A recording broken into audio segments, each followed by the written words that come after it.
There's a lot of pressure to wear the right clothes for every situation, but the clothes don't make the man. With Mack Weldon, you can build a wardrobe that looks polished in any setting and tells the world you stay you wherever you go. Go to MackWeldon.com and get 25% off your first order of $125 or more with promo code MACK25. That's MackWeldon.com. Promo code MACK25. This episode of Used to Sew is brought to you by Stagecoach Road Vintage Sewing Machine, the unofficial sponsor of this podcast. Stagecoach Road Vintage Sewing Machine is a very small rural business run by our friend Mike Kramer, a patient and mechanically minded fellow who, TR, trained in the art of vintage sewing machine repair. Whether you inherited an old sewing machine that needs refurbishing and repair, or are looking to buy a high-quality older machine, Stagecoach Road Vintage Sewing Machine is here for you. Over the past quarter century, Mike has restored thousands of sewing machines and carefully shipped them across the USA and beyond. If you don't have a machine of your own yet, he has many fine machines in his shop just waiting for restoration. Inquire about current inventory, pick one, and move it to the head of the line. They used to sew, and you did too. You can start fresh together. I see what you did there. The best way to contact Mike out here in the Oregon Coast Range is by email. srvsew@gmail.com. That's srvsew@gmail.com. You can also visit the website, stagecoachroadsewing.com, for a photo gallery of machines that have been sold, details about restoration, ready-to-restore machines, and finished sewing machines just waiting to be shipped to your house. Visit Stagecoach Road Vintage Sewing Machine at stagecoachroadsewing.com to see the variety of vintage beasts and beauties that could be yours today. Stay threaded.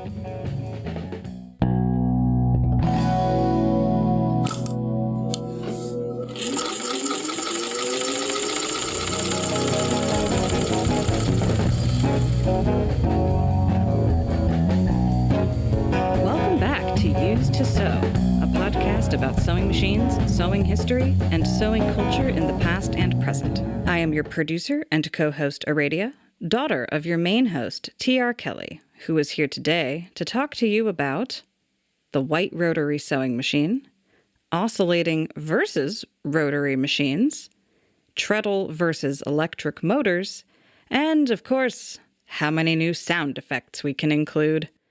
The purpose of this episode is to explore some of the inner workings of sewing machines, expanding on our first discussion about how stitches are formed by a machine into how these different mechanisms work. The difference between an oscillating and a rotary machine might seem esoteric to you now, but after all the sound effects that TR had me put into the story, it should be a little more memorable. Actually, it might be so memorable that you won't want to listen to it with just anyone in the car. Look, adult humor is one way to enliven a dry discussion. But, yeah, perhaps a bit NSFW, if that is something that affects your choice of listening environment. We thought it was funny, though. Really, I'm excited to talk about machinery today. Like sewing machines, yeah, but the machinery, how do they work? Yeah, we know about the needle and the bobbin. We did that, a few weeks ago? I don't know. But we want to talk about 3 terms that you might run into as a vintage sewing machine appreciator. The vibrator, the oscillator, and the full rotary.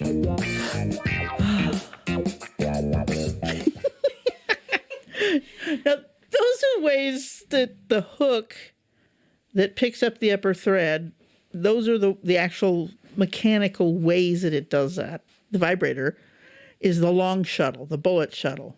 We'll talk about that guy, or we already have. I don't know where this is going to fall in.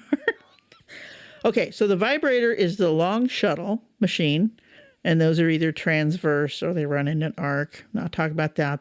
Oscillator oscillates, meaning it goes back and forth. The hook kind of make your hand like a C shape, and it goes back and forth and back and forth and back and forth. A full rotary is just like it sounds. Zzz, it goes in a circle. So if you were to look at the stitch forming mechanism of sewing machines, you would see one of those lock stitch machine. I'm not talking weird industrials or sergers. I'm talking about your vintage Singer type sewing machines. Okay, that's what this show's about. I don't know really much about those other things other than to go, ooh, that's pretty. Can I have a blue one? I don't like where the light switch is. So let's talk about the Rotary right now. The Rotary is like when that, and that's the order that those mechanisms were invented in. The vibrating shuttle came first, then the oscillating hook, then the full Rotary. When the Rotary was invented, that was a big deal. In fact, people would put that, you've probably seen in thrift stores, the white Rotary. It says it right on the front. Well, what the heck's a Rotary? Okay, it's not like if you're from the 70s, you might remember the Mazda was using the Wankel rotary engine in some of their cars, which operates different than a car motor with pistons. Anyway, Rotary means it rotates. It goes around. Now let's talk about the Singer 201.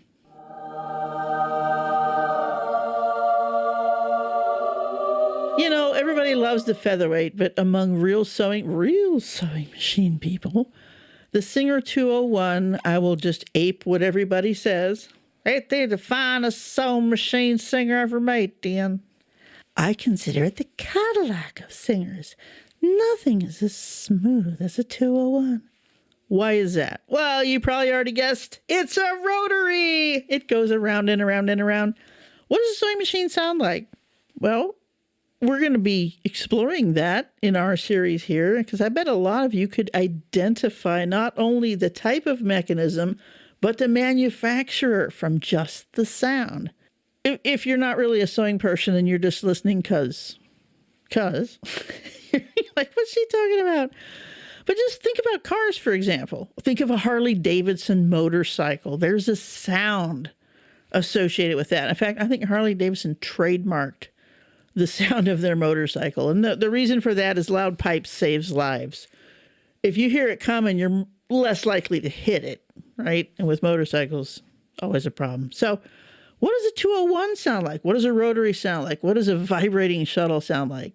If you sit down at a really old vibrating shuttle machine, it sounds like somebody's threshing hay in your sewing room. There's just only a level of, they're not really precisely made. That's why I remind never put an electric motor on a long shuttle. And people did, and still do. And the things want to fling themselves right off the table. It's not designed for that kind of speed. Now, the oscillator was, okay, we want to go faster. So this was designed by Singer. 1900 is when the Model 66 came out with the oscillating hook. Okay, I'm getting really deep here. I know. Stick with me. We'll get back to the sexy talk. The 66 was really cool, but then in 1921, we introduced an electric sewing machine. The Model 101 was designed only for electric use. You could not put that baby in a treadle stand. No way. It had a little motor encased in a pod on the back of the arm. There was no belt. And just to get the point across, the hand wheel was tiny. Very tiny little hand wheel. Now, in an era when a sewing machine, you'd look at a sewing machine, that's about the first thing you'd notice is that big old spoked hand wheel, like a wagon wheel on the right side. It has to be heavy when you're treadling to carry through the dead cycle.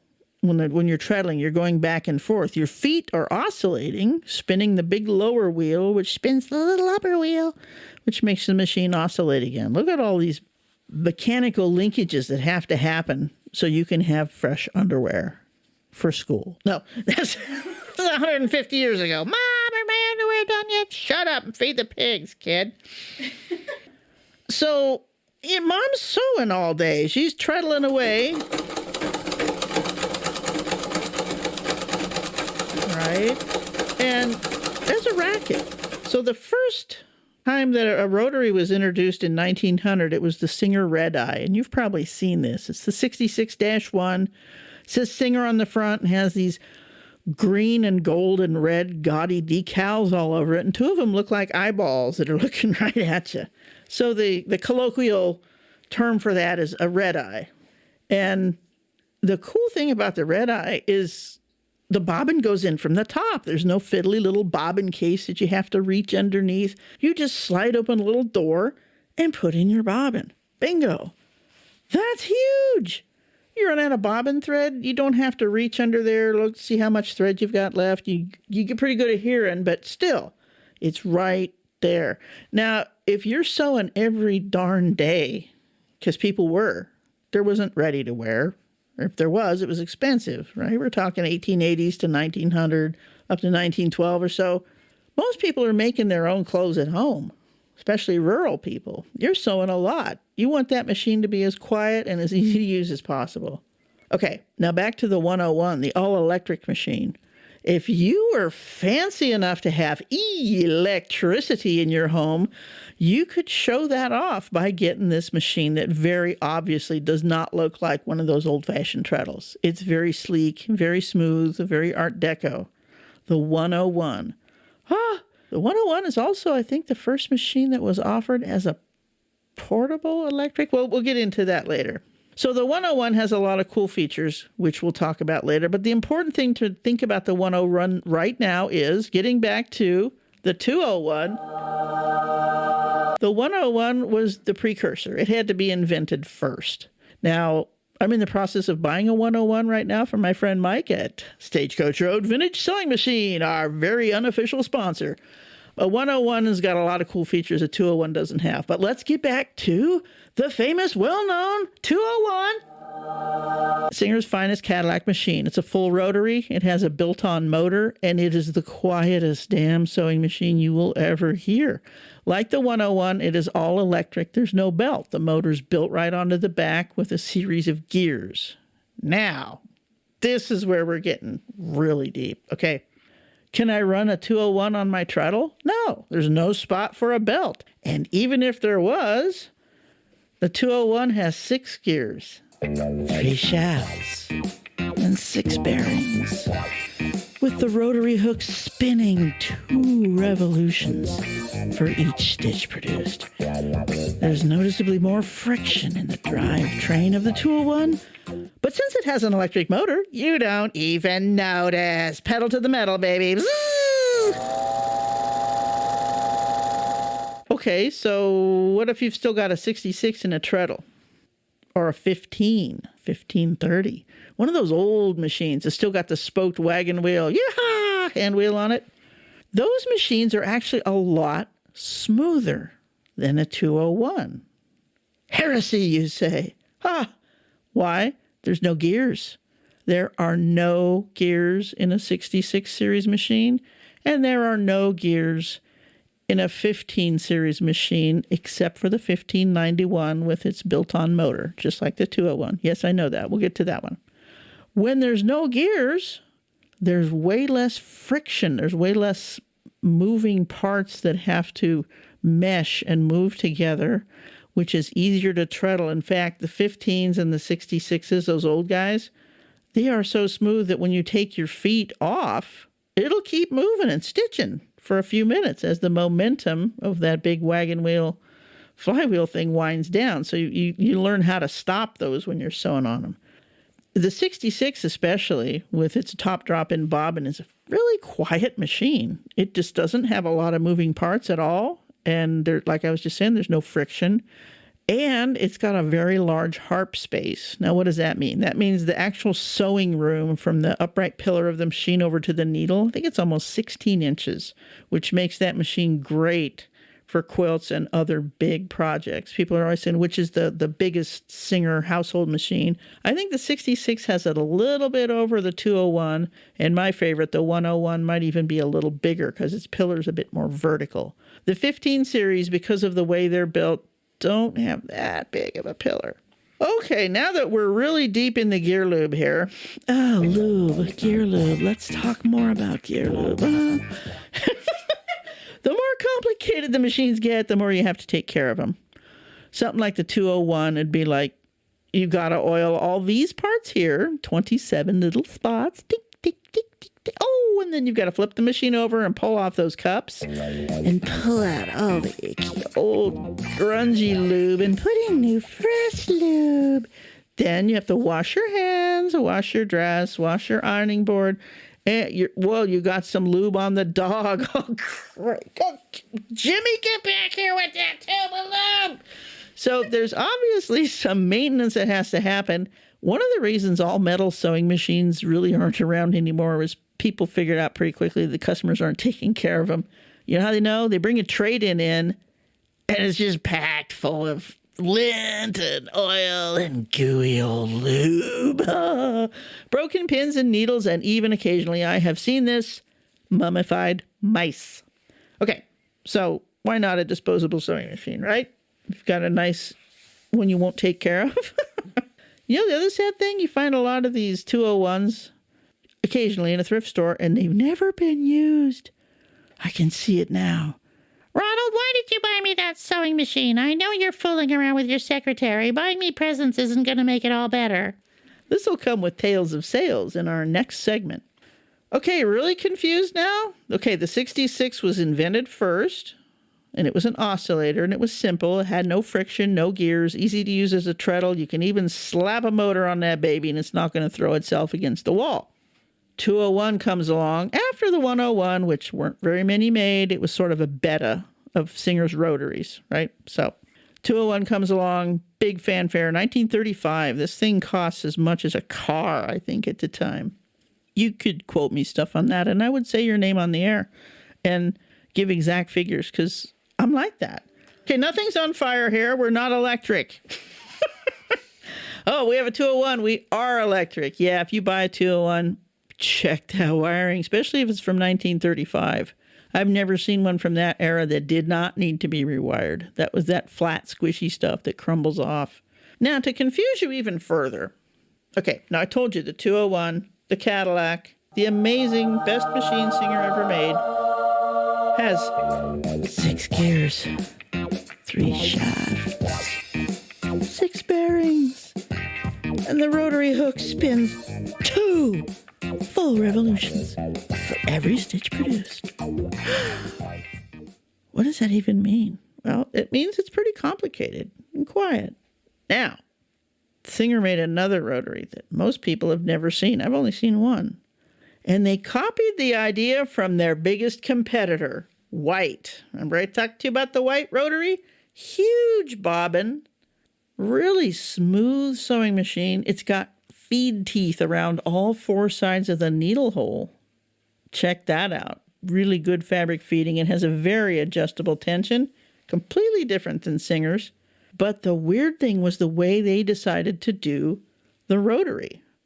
It uses a gearless rotary mechanism, producing 1 stitch for each single revolution of the hook, rather than the 2 revolutions that Singer needs.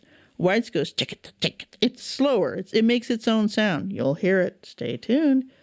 What's unique about what they figured out there was by changing the velocity of the hook during each rotation, instead of a constant speed, it goes slow, fast, slow, fast.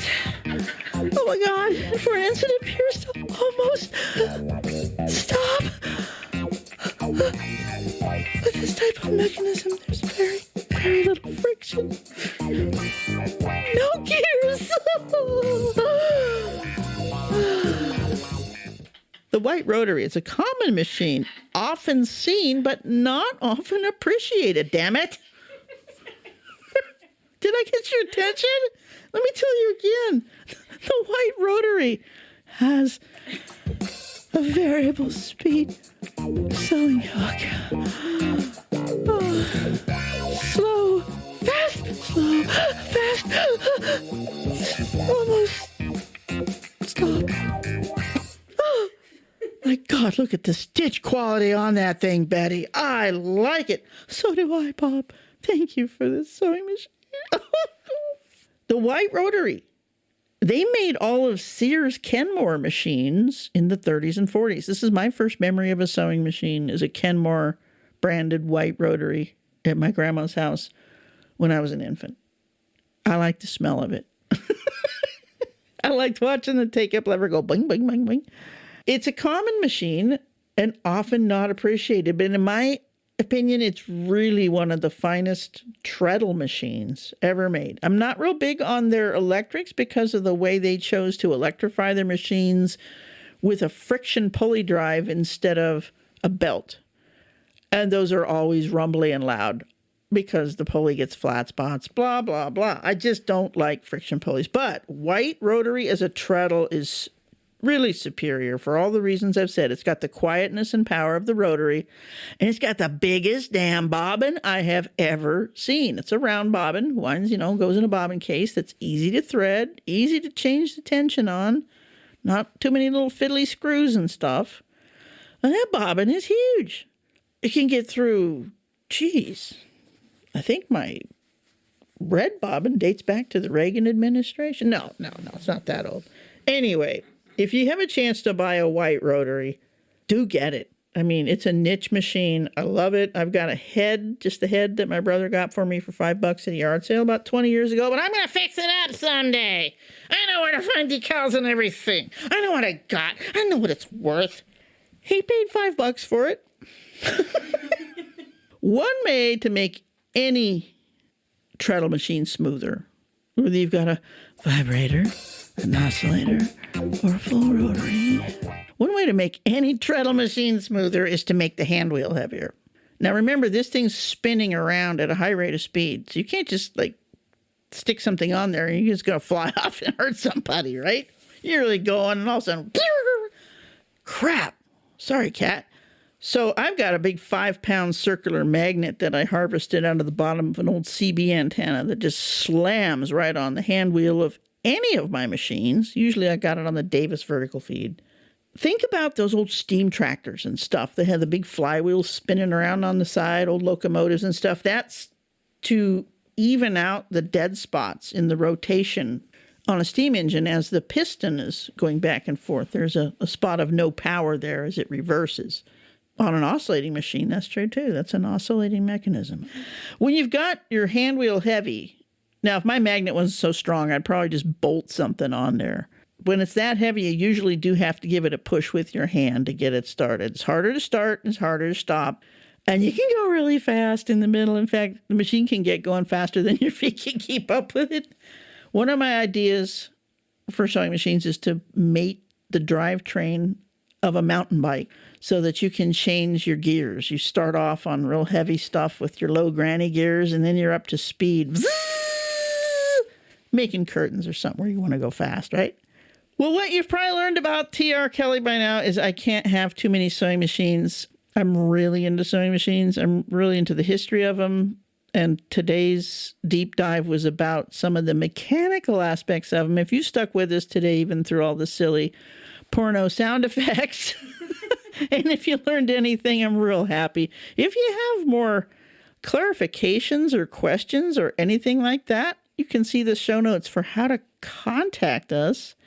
And don't forget to sew something this week. Today would be good, but even just this week, even just sew a button on your shirt. Stay threaded. And there you have it, an info dump about the white rotary sewing machine. We hope you enjoyed our silly sound effects. Please let us know if you didn't. We also covered flywheels, distinctive treadle sounds, and machine maintenance. As a reminder, we are unofficially sponsored by Stagecoach Road Vintage Sewing Machine, who do repairs and restorations. You can follow us on Facebook and Instagram, and you can support us by sharing the podcast with your friends, and also with money, at patreon.com/used2sew. Remember, the 2 in that is the number 2. Thank you for listening to us here at Used to Sew. We always welcome your additions, corrections, and feedback in general. Please reach out to us via email at usedtosew@gmail.com. Used to Sew is a production of Fox and Raven Media. For more podcasts from Fox and Raven Media, visit our website at foxandravenmedia.com.